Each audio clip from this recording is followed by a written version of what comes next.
Les clubs de football peuvent-ils faire faillite? Pour le savoir, commençons par regarder de quoi sont composées les recettes des clubs de football européens.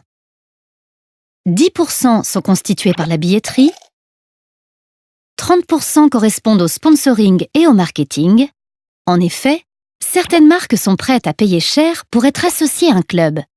Par exemple, Groupama a versé entre 5 et 7 millions d'euros à l'OL pour que le Stade de Lyon soit renommé pour 3 ans Groupama Stadium. 60% correspondent aux droits de retransmission des matchs à la télévision. Ceux-ci ont considérablement augmenté. Il y a 30 ans, les droits de diffusion en France des matchs de Ligue 1 s'élevaient à 800 000 euros. Depuis 2016 et jusqu'en 2020, Canal+ et beIN Sport payent ce droit au total 748 millions d'euros par an. La Ligue de football professionnel reverse les droits perçus au club. 50% de la somme est répartie entre eux de manière égalitaire.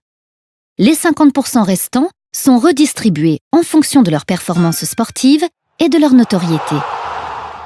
Pourquoi ces recettes ont-elles autant augmenté?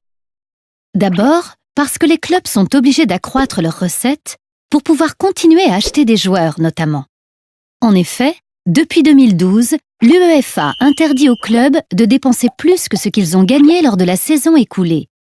C'est la règle du fair play financier. Ensuite, du fait de l'attractivité et de la mondialisation croissante du football. Les Chinois, comme les Indiens, en sont de plus en plus friands. La finale de la Coupe du Monde en Corée en 2002 a par exemple réuni 1,1 milliard de téléspectateurs. Enfin, cette attractivité suscite l'intérêt d'investisseurs étrangers qui gonflent artificiellement les recettes pour pouvoir dépenser sans compter. En effet, en achetant des grands clubs, ils ne cherchent pas forcément à gagner de l'argent, mais plutôt à valoriser l'image de leur nation et peser dans les relations internationales.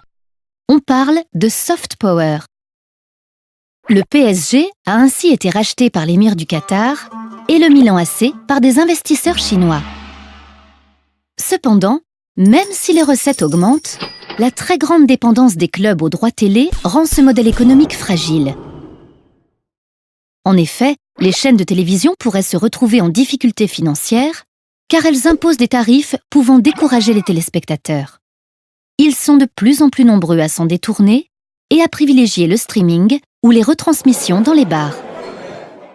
Privés de la majeure partie de leurs recettes, les clubs seraient donc incapables de faire face à leurs dépenses. De plus, les riches investisseurs peuvent également décider d'abandonner les clubs, comme cela est arrivé au club de Malaga, qui s'est effondré lorsque les Qataris l'ont délaissé.